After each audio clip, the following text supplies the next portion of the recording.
Hello, Gaku here. Excited to present this computer that I just picked up at auction.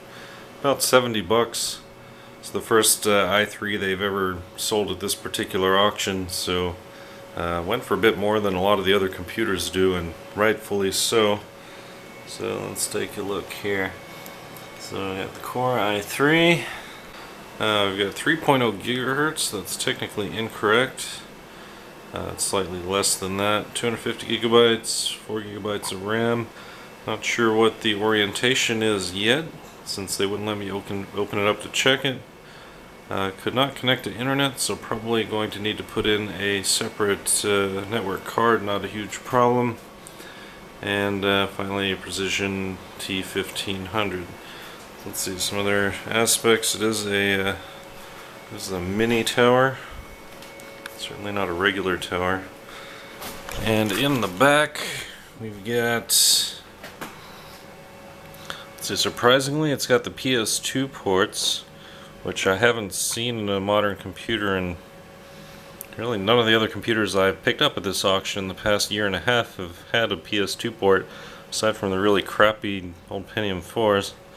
Let's see, we've got DVI, and here dual, this is HDMI, I believe. So as far as things that might be useful, it's got just about everything I could want. I haven't been able to use a standard PS2 mouse or keyboard in a while, and I've got plenty of those lying around. Alright, let's see what's inside. So here we are looking inside, and again, it might seem a little bit odd to buy things more or less sight unseen. They did let me test it out briefly, but they wouldn't let me take a look inside. That's just one of their policies, so people don't swap things out before auctions take place. So here on the top we've got a DVD read-write, no Blu-ray, but it does have, of course, the DVD. And then inside it's got one hard drive, has read 250 gigabytes. We'll see if there are any bad sectors on that. There is one additional hard drive slot, currently unoccupied. And most important thing right here, the thing I was really worried about, it does have 4 RAM slots. So currently it has two 2 gigabyte sticks. Has an Nvidia Quadro NVS 295 for a video card, which no idea if that's any good or not. Doesn't particularly matter to me because I don't play graphic intensive games.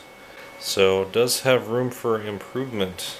For the RAM sticks, it looks like we've got, I don't know if that'll focus.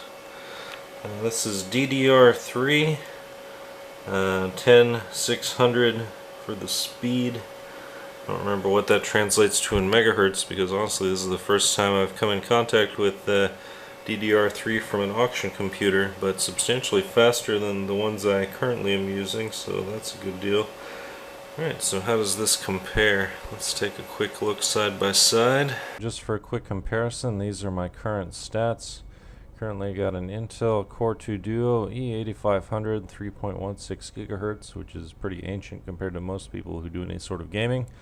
But looking at Passmark, which I think is a pretty good benchmark for comparing CPUs, their CPU Mark, sort of a proprietary ranking system, puts my current CPU processor at 2312, and this i3, it's a 530 at 2.93 gigahertz that I just picked up, would be at 2582.